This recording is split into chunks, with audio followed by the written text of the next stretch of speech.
Varavīksne pirms zemūdens medībām - tas ir labi vai slikti? Ierodoties iecerētajā vietā, man sagaidīja mierīgs saulriets un bezvējš. Saulē norietoties izdomāju iestiprināties pirms gaidāmajām zemūdens medībām. Lai nebūtu jāmēro 2 stundu ceļš mājās pēc zemūdens medībām, es nolēmu palikt savā jumta teltī. Un skats ārā pa logu man bija kā 5 zvaigžņu luksus numuriņā. Lēnām sāka satumst, bet makšķernieki vēl nepadevās.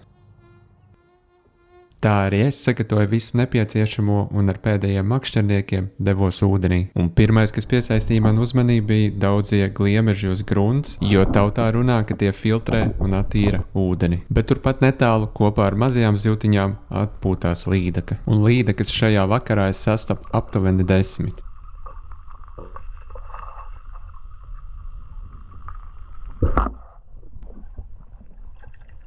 Bija arī pa kādai raudai, bet asarīšu skaita ziņā to visu pārsit kādas 5-6 reizes.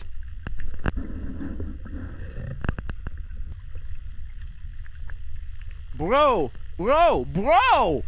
Arī līņi kopumā bija kādi 10 un no 1,5 līdz 2 kilogramiem lielumā. Līņi bieži vien neiespringst un mēģina paslēpties turpat zālēs, izliekoties, ka viņas neredz. Te līnim var redzēt, ka pie astes ir tāda kā trauma. Nezinu, kas to viņam nodarījis.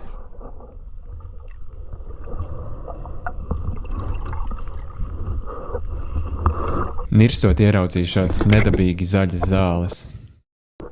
Bija tādi mazi asarīši, bet tad bija arī daudz labāki eksemplāri kā šai kadrā.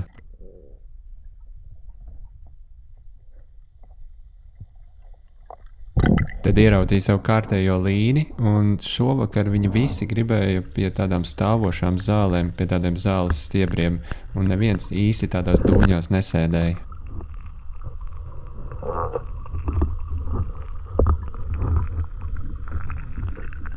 Šis pat pamanījās man iebliest pa kameru. Vienmēr ir interesanti pavērot, kā spīd šīs te mazās zivis, un tur parasti arī blakām ir pa kādai līdakai.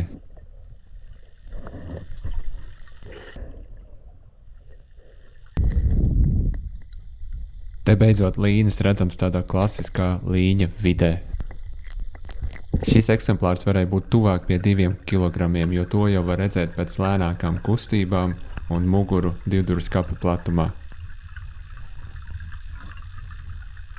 Netālu no līņa atrada tādu interesantu objektu, tas līdz pusei peldēja ūdenī, līdz pusdziļumam, bet kam tas domāts, nav ne jausmas. Tā papilnē vēl pa kādai līdakai un pa kādam līnim, bet šajā vakarā es nevienu zivi nenomedīju. Vienkārši nevajadzēja un arī nebija tādi interesanti eksemplāri.